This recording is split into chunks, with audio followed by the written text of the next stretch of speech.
left here just in the last decade or so. In fact, my earliest memory of heritage research was some research by Robert Rector on the lives of the poor using survey data to figure out if government statistics on poverty really matched what people's lives were really like.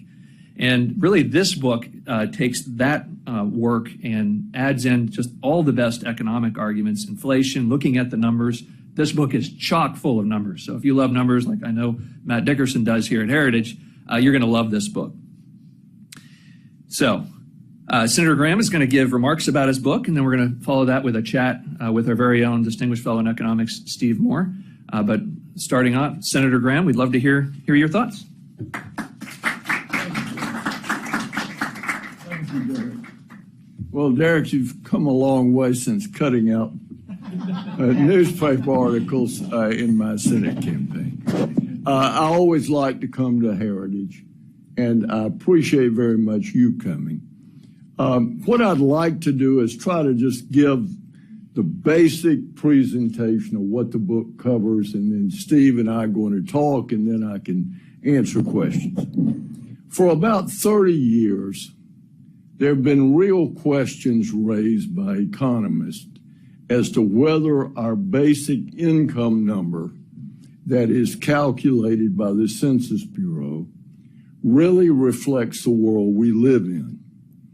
And it really started with a series of studies that looked at what low-income Americans were consuming and the assets they owned, and really raised the question, does this really match up with census numbers as to what the income of the bottom 20% of American earners is? In recent years, the census number has come into increasing conflict with other government statistics. And there are two clear-cut examples. One, every year, the Census Bureau gives us data on household income that is broken up into 5 different quintiles of income earners, the bottom 20% up to the top 20%. Every year, the Bureau of Labor Statistics gives us data on consumption expenditures of the same 5 quintiles. For the last decade, the bottom quintile of American earners have consumed roughly twice what their income was by the Census Bureau. From 1947 to 1967, the poverty rate in America fell dramatically. And in 1967, we ramped up funding for the war on poverty. And during that war on poverty, expenditures on means-tested programs and other transfer payments going to the bottom 20% of income earners has grown from $9,700 per year in 1967 to $45,400 a year in 2017. And yet, during that period, the poverty rate has simply oscillated between 14% and 11%, depending on the state of the economy. Well, how is it possible to give the average family in the bottom 20% earners $45,400 a year, and yet the poverty rate remains unchanged? Well, as it turned out, there's only one way it can happen, and that is you don't count the transfer payment. So what we do in this book is we go back to the source of our measure of household income, and we look at the assumptions census made when it started this time series in 1947. And what we basically show in the book is that the Census Bureau, in a decision in 47 and a series of decisions since, has chosen to count only 1/3 of all transfer payments as income to the people who have received the transfer. The Census Bureau counts only 0.9 trillion of 2.8 trillion of transfer payments as income to the people who receive the transfer. The Census Bureau takes no account of taxes. So in total, if you look at taxes and uncounted transfer payments, the Census Bureau does not count 40% of the gross domestic product of the United States in its measure of household income. Now, that's a pretty astounding thing. Now, why does this matter? Because the household income figure is the building block of income growth measures, poverty measures, income inequality measures. And so what we find is that when you count all transfer, and let me go over what they don't count just to give you an idea. They don't count refundable tax credits where the Treasury sends you a check because they don't take taxes into account. They don't count food stamps where you get a debit card that you buy groceries with. They don't count Medicaid where the government pays for your health care. They don't count over 100 other government programs at the federal, state, and local level where government simply pays bills. The Census Bureau tells us that the top 20% of earners in America have incomes that are 16.7 times the income of the bottom 20% of American earners. We show that the ratio is not 16.7, but 4 to 1. Now, you can still debate whether 4 to 1 is too much or not, but it's a very different debate than when the number is 16.7 to 1.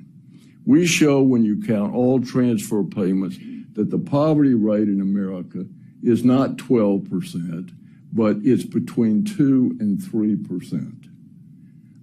We show that when you count all transfer payments as income to people that get the transfer payment, and all taxes as income loss to people that pay the taxes, that whereas the census says that income inequality has grown by 22% since the Second World War, whereas Bernie Sanders says the growth in income inequality is obscene and unsustainable.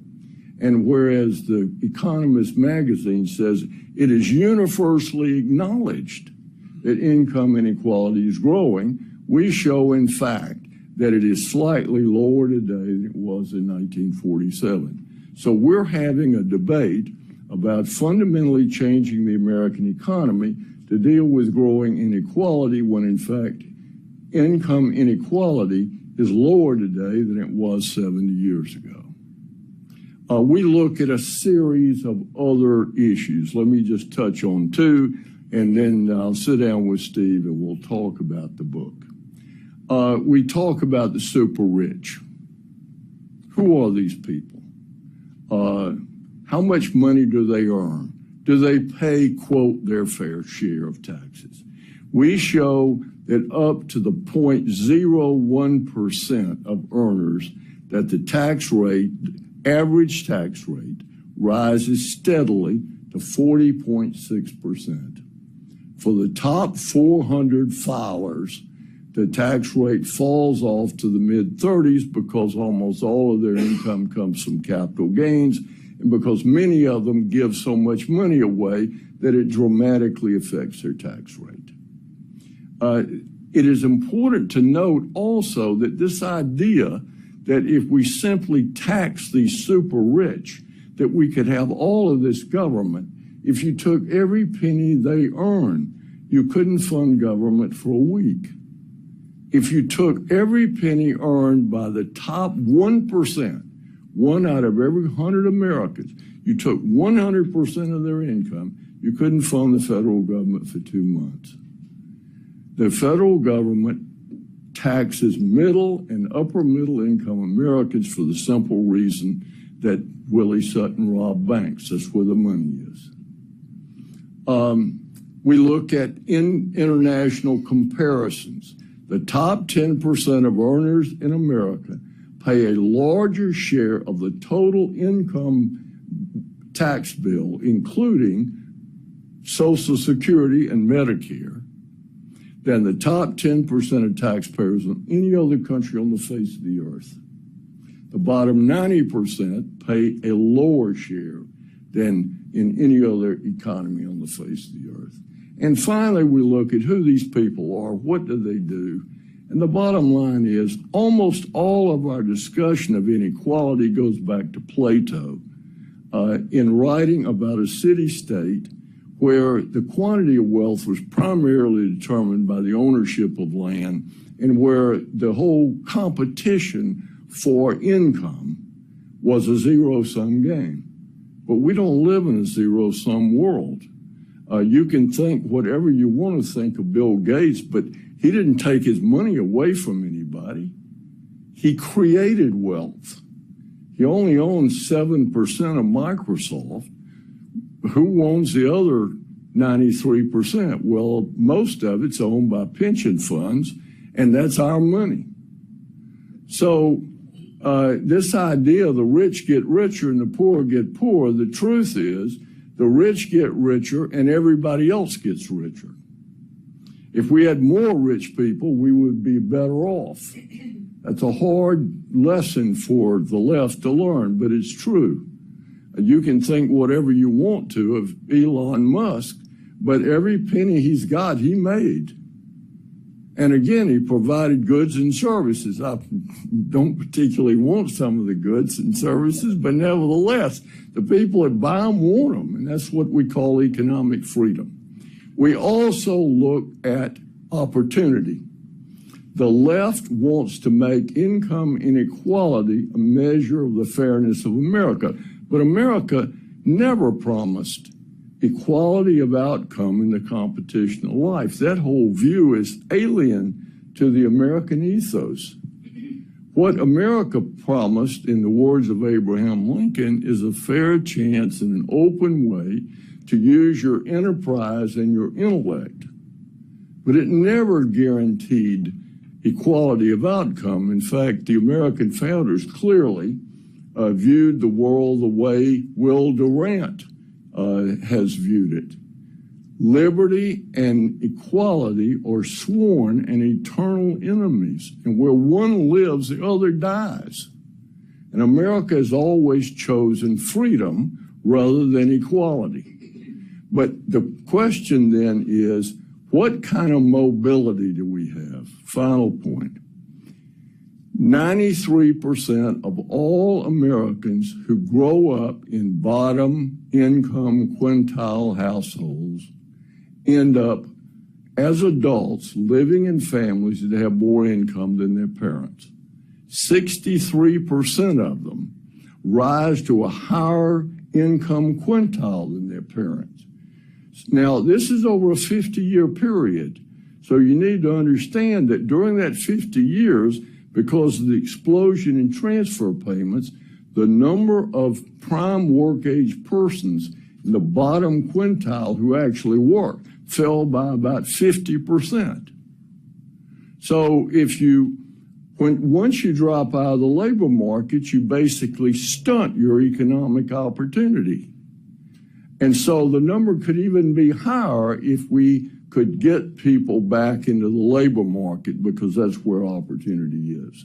So the American dream is alive and well.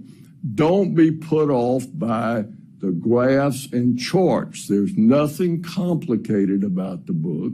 It is clearly written, and these are we need people that believe in freedom and who want to defend freedom against all enemies, foreign and domestic, need the facts that are in this book.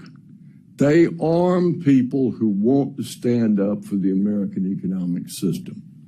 The truth is that our system is not perfect, but it's wonderful.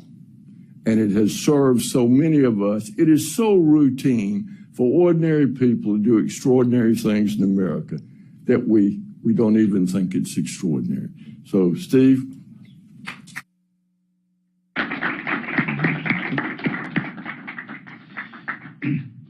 Well, thank you, Senator. Thank you for writing this book, and it's an incredibly important set of facts and a thesis. And so thank you for doing this. I hope that this gets in universities and schools so that people can learn the truth. So if I may, I'm going to start with the hardest question of all for you. And it's something you and I have talked about previously, which is, tomorrow, for example, I have to go on Fox News, as I do every Friday morning, and debate Austin Goolsbee. And Austin's a liberal, Democrat. Well, he's not, far left, but, now, what he would say if he was here, so I'm going to play Austin Goolsbee. All right, please. He'd say, see? I know Austin. He'd say, see, what Bill Graham is proving is that we can tax the rich, and pass out all of these welfare benefits to people, as we've been doing for the last 50 years, and we can reduce income inequality. So he would say, this is a good thing. Phil Graham is proving that the welfare state works. Now, I know you've been please think, first of all, it's a fair point.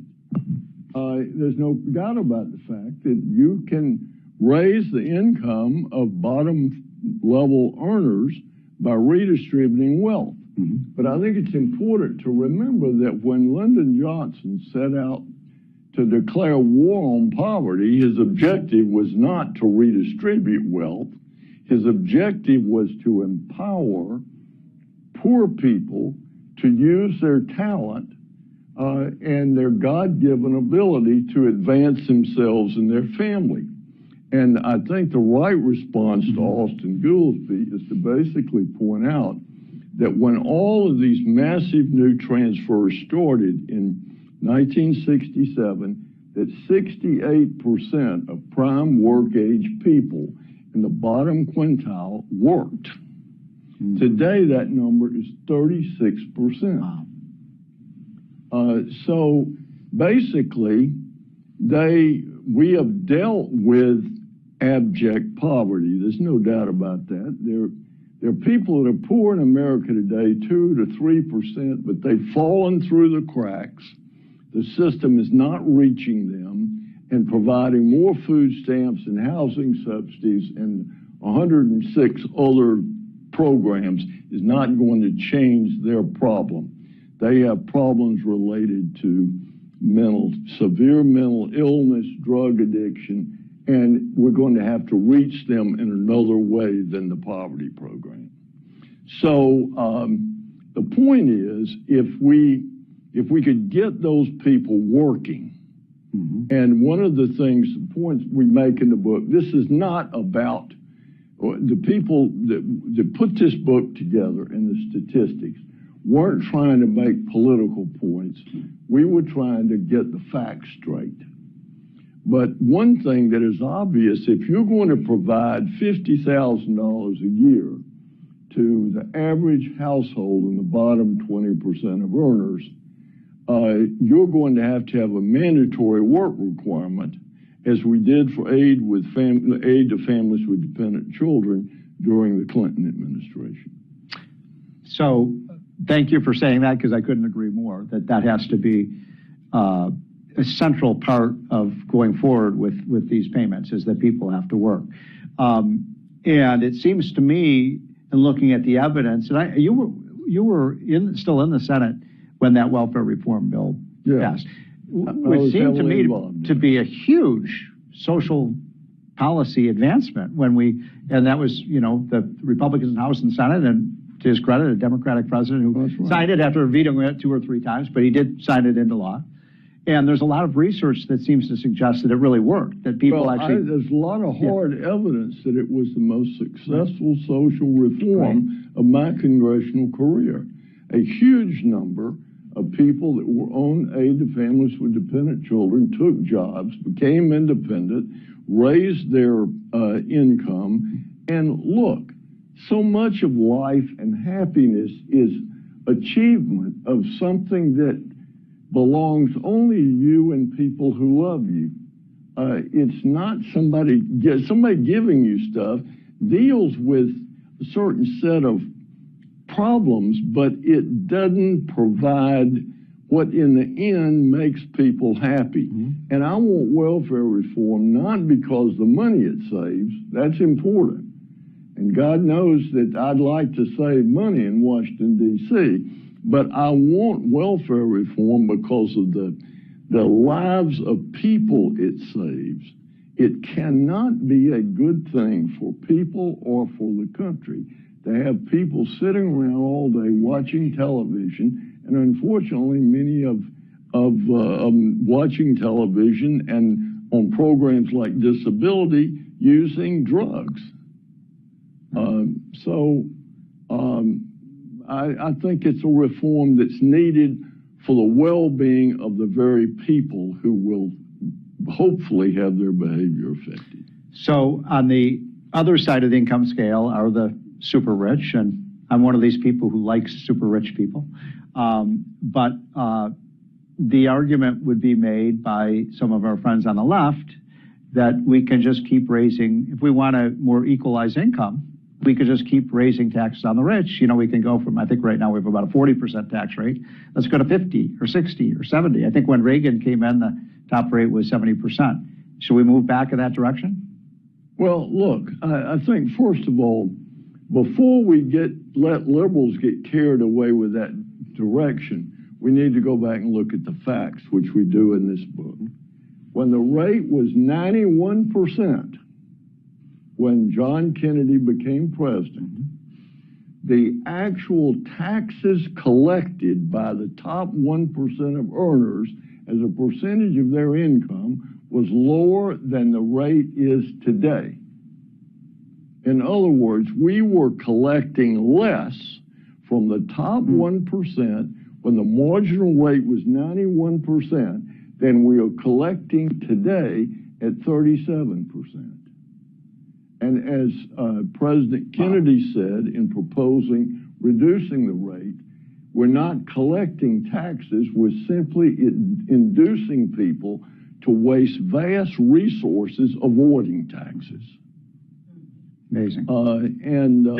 So the effective rate was never 91%. The top rate during the war and the top rate during the Depression. At the top rate during the Depression, 4 filers paid taxes at that rate. Wow.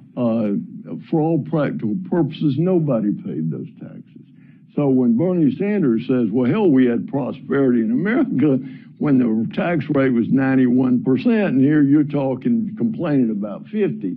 It's important to remind him that that tax code was so full of deductions at 91% that it collected less money as a percentage of their income of the top 1% that we're collecting today.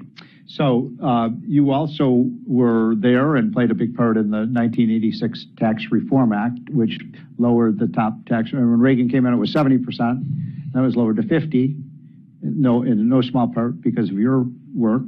And then a few years later, we lowered that rate to 28%. And you may recall, and a lot of youngsters in this room may not remember this, but we got rid of a lot of the loopholes and special interest provisions in the code, and we got the top, I think it was 2 rates, 15 and 28%. And one of the most remarkable things about this, you may not remember this, but that bill to lower the highest income tax rate to 28%, it passed 97-3. No, I remember. So here's my point, and I'd love your observation about this. I don't think you could get one Democrat in Congress today to vote for a 28% tax rate. And it's sad to me because there was a consensus then, broad-based low rate. What happened? Well, I think the objective then, remarkably, was to have a more efficient tax system. We have a very inefficient tax system. I used to, when I would come and talk to President Reagan about the budget during this period we were writing these budgets and the reconciliation bill, he would always say something to the effect, you know, can you imagine how good it would be in America if we really had good government?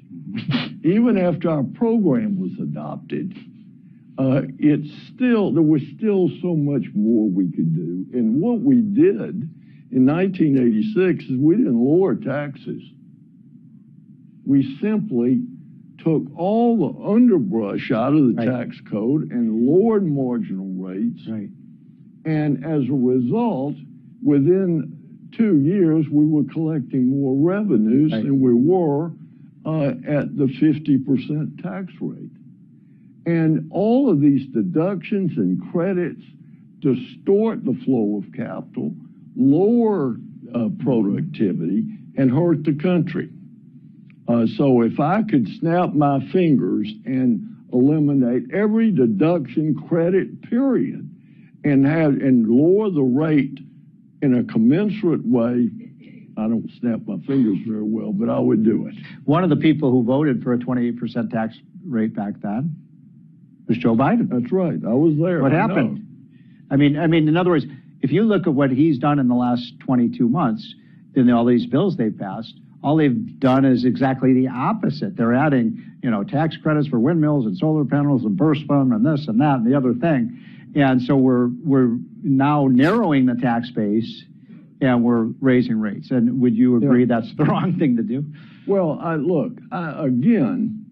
I think anytime government is deciding where capital flows, you're making a mistake. If that worked, we would have torn down the Berlin Wall to get into Eastern Europe. And China would be booming today.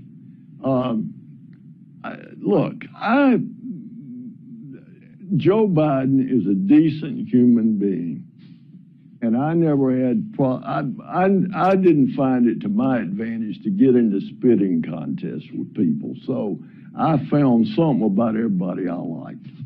But I think Senator Biden tended to sort of go with the tide. And I think in the administration that you now have the dominance of those crazies that were in the back room when Obama was president. And to me, it's frightening what their agenda is. As I look at their regulatory policy, I don't see any objective other than the destruction of the economic system of the country. Other than that, their regulatory policy makes no sense. I like to say Bill Clinton wanted to milk the cow, but he didn't want to do the cow any harm. Biden wanted to bruise her up a little bit. The people that are running the regulatory agencies now want to kill the cow. Now, what they want to replace it with, I'll leave that to your imagination, or whether they've even thought about it, I don't know, but nevertheless, a frightening prospect. So I'd like to ask you one more question, then we'll take a few questions from the audience, if that's okay with you. And this is a little bit off the subject of your book, but it's something you have more expertise on than just about anybody.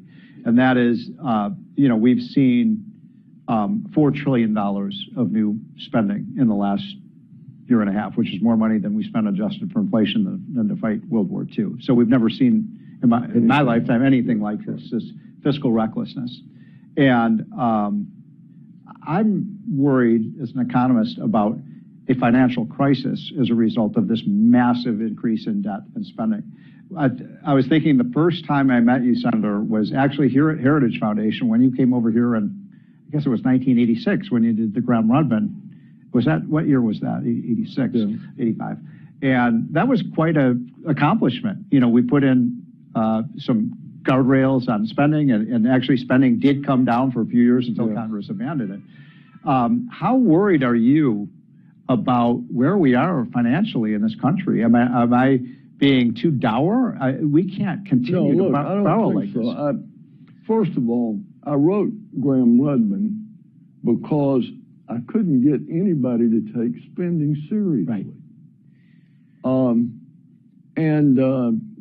I figured out that the only way to do it was to put some binding constraints. But where we are now is, first of all, there's never been a surge in spending in the modern era that in any way rivals what has happened in government in the last 3 years, and the spending has not stopped.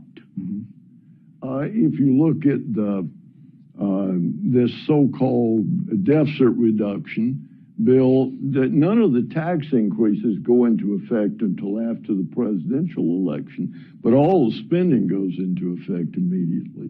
The infrastructure bill is totally a spending bill, and we're going to subsidize the building of computer chips when we may be using computer chips for landfill in 2 years, because the massive overinvestment. Every company that makes them is losing money. A lot of those are in Texas. Yeah, exactly. So my concern twofold. One, that if we're forced to deal with the inflation with monetary policy alone, we're going to end up choking the economy. Because the only way remember, the way monetary policy brings down inflation is choking off private demand to allow the public demand to not drive up prices. So if you've got to drive down private spending at anything like the amount that public spending has gone up, you're talking about gut-wrenching kind of increases. And I think secondly, you know, if you look at the current services baseline now, the spending that is built in permanently has dramatically increased. And when Republicans have a majority, which I believe they will, in both houses of Congress after the election, they're going to be launching the Republican ship in hurricane winds, and it's a leaky boat. I mean, they're going to have to make some very tough decisions. If we simply ratify this spending level, then we're going to end up with, we've got a tax increase coming in 2 years. We don't have those old-fashioned bracket creep, but don't forget the capital gains on the inflation on capital gains is taxed. There are dozens of other provisions, like Social Security is taxed above an income level that is not indexed. So government revenues are rising very rapidly because of inflation. Government is the only beneficiary of inflation. Exactly. All right, well put. So none of these things represent good news for the working people of this country. So we have time for 2 or 3 questions, I guess. So please identify yourself and keep them as brief as you can, because we're running out a little bit of time. I'm Brendan O'Connell, and I'm a lawyer in Florida. I, like you, want to see people working. We're having a hard time hearing you. I'm old and I'm deep. People have yelled at me. But what I run into is I see a woman working, and she's doing a good job, but she's got 2 kids, and she's paying $200 per kid a week to mind her children. Now, some people are dropping out of the workforce because of that high price. I am pleased to see that Senator Romney and the president both said maybe we should subsidize these children because we got a low birth rate. We're not replacing ourselves. $300 a month may be okay per kid till they're 17. That was the proposal. It died. But we've got that problem of demography and the problem of being able to support childcare. What do you think we can do with that? Well, I would prefer to deal with the problem by lowering taxes and letting people deal with their own child care, letting them make their own decisions. Government subsidies are so inefficient that I don't think it's the right way to do it. And again, if you create a booming economy by letting the basic talents of ordinary people reach fulfillment in the economy, I think you create a kind of optimism about the future that induces people to want to be part of it through their children. I have a sister-in-law who was a mathematician with Hughes Aircraft, and I remember her saying, well, I don't know why y'all are having these children because the sea's getting saltier and, you know, we're going to have all these problems. And I said, well, who the hell's going to solve those problems? Our children are going to solve those problems. We're doing a public service by having these children. Now, they hadn't solved those problems yet, but nevertheless. So I think the way to do it is let government do what only government can do, and let families do what families do best. Okay, next question. My name is Melanie Sturm. I'm from Colorado. And we were talking about income inequality. Thanks to the Fed, thanks to the quasi-economic theory of monetary theory, we probably have an explosion of wealth inequality, really since the Great Recession of 2008 because of the interest rates being so low. So all asset classes have exploded in value. People who don't have assets, just little bank accounts, have earned virtually nothing. So we have a great distance between those who are poor and those who are wealthy. And sort of to push back on something you said, Steve, you like the wealthy, but they're the very people, the coastal elites, who are funding a lot of the legislation and the bad policies that are causing the problems that we have in the economy. So how would you address that? Yeah, well, first of all, I would make a few points. 75 million Americans have investment in the equity markets. Most of corporate America belongs to pension funds, annuities, life insurance policies. And so the run-up in equity markets has benefited 75 million American households. Secondly, I think in measuring wealth inequality, you got to take some account of the wealth that people have in government benefits. I mean, if a pension fund I have is valuable to me, it may go down in value tomorrow, but if you've got Social Security benefits coming, the odds are you're going to get those, and the odds are probably higher that I'm going to get the benefit of my pension fund. So how valuable is my Medicare benefit? I only do Part A, so it's not very valuable, but that's a decision I've made. So I think when you take all those factors into account, it's a very different story. I mean, you see all these statistics out there about this, these people own 50% of the wealth. But look, it's not taking into account any of the things that I've talked about. Why did we use income rather than wealth? Because there are no good measures of wealth. And most long-term projections like Piketty and others use, they use income as a way of estimating wealth. And so they're highly correlated. And so we just stuck with what we could measure.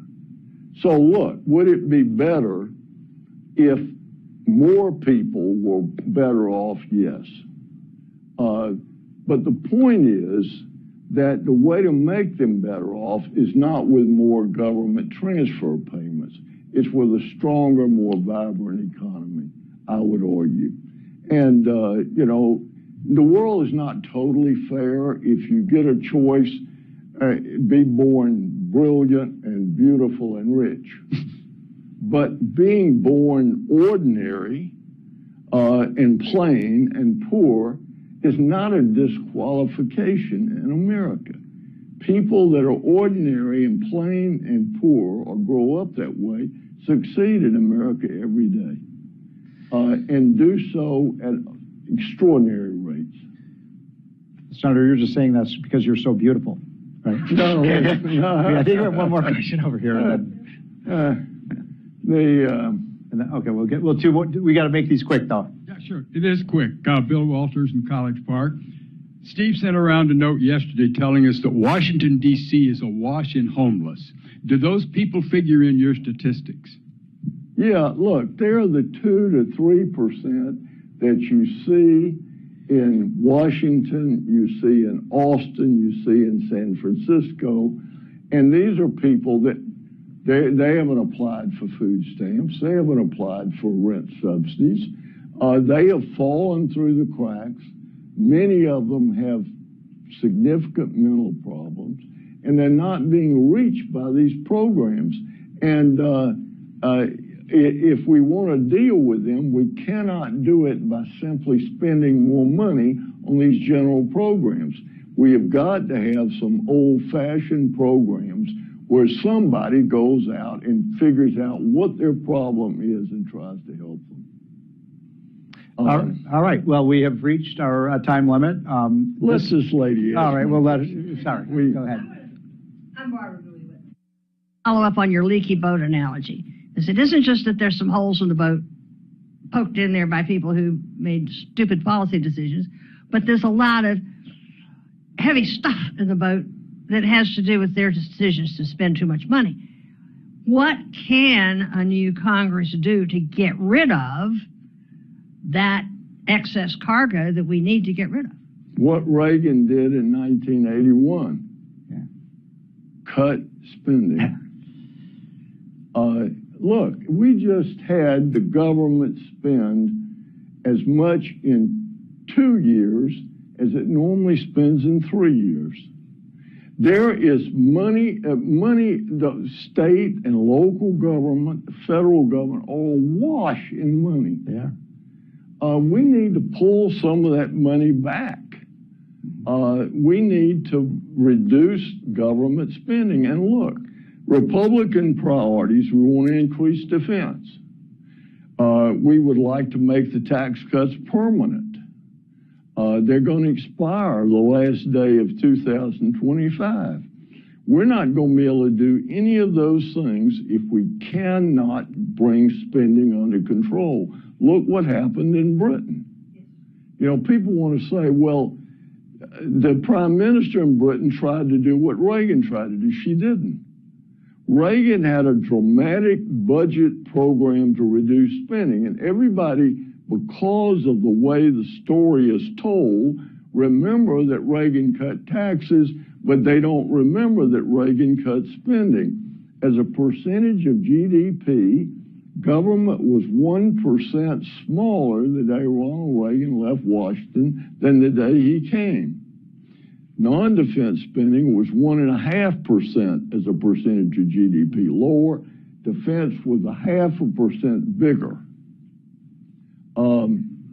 And the reason that her program produced a financial panic, besides people who wanted it to, is that everything she proposed was either cutting taxes or increasing spending. She had no program whatsoever to do with the fact that spending has already exploded in Britain. Inflation's over 9%. So comparing it to Reagan is a bad comparison. All right, Senator, thank you very much. This is a really important book. I hope buy the book and read it. It's called The American Income Inequality. And actually, we have copies of the book outside for our in-person audience, and I think you've said you'd be willing to sign some of those books. Yes.